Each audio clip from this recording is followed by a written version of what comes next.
Awit ng pagtitiwala sa Diyos.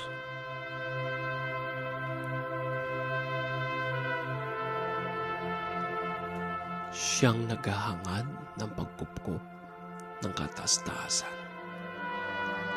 at nanatili sa kalinga niyong makapangyarihan, makapagsasabi sa Kanyang Panginoon, mugad-tahanan. Ikaw ang aking Diyos, ang Diyos na tangi kong pinagtiwalaan. Ikaw ay ililigtas niya sa panganib, sa umang na bitag, at kahit anumang mabigat na salot, di ka magdaranas. Lulukuban niya sa lilim ng kanyang malabay na bakbak.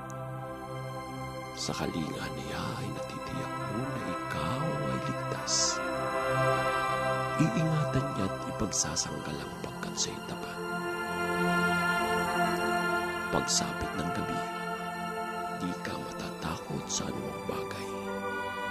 Maging sa gagawing bigla ang paglusog, pagsapit ng araw, ni sa ano pa mang darating na salot, pagkagat ng dilim.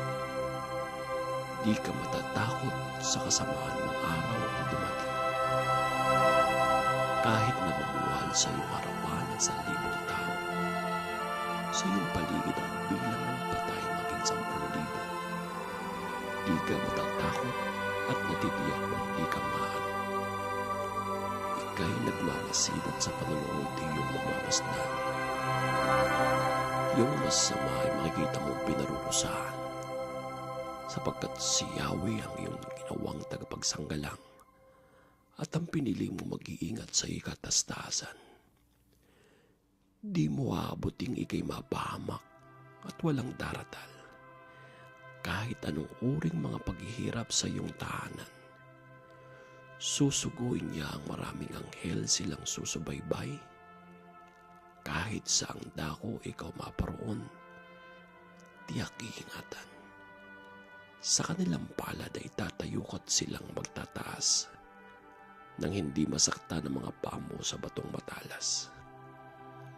Kahit ang tapakan mo ay mga leon, ahas na mabagsik, di ka maaano sa mga serpiente at leyong mababangis. Ang sabi ng Diyos, aking ililigtas ang tapat sa akin, at iingatan ko ang sinumang taong ako'y kikilanlin. Pag sila'y tumawag, laging handa ko na sila'y pakinggan. Aking sasamahan at kung may hilahil ay sasaklolohan. Aking ililigtas at ang bawat isa ay pararangalan. Sila'y bibigyan ko't gagantimpalaan ng mahabang buhay at nakatitiyak na ang tatamuhin nila'y kaligtasan.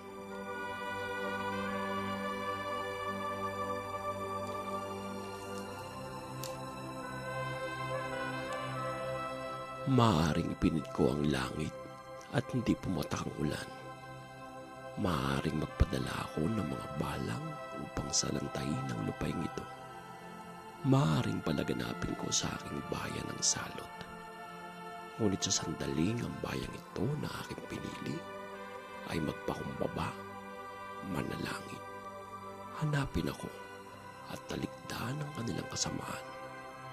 Diringgin ko sila, patatawarin ko sila, at ibabalik ko sa kanilang lupain ang katiwasayan at kasaganaan. Ang salita ng Diyos. Salamat sa Diyos.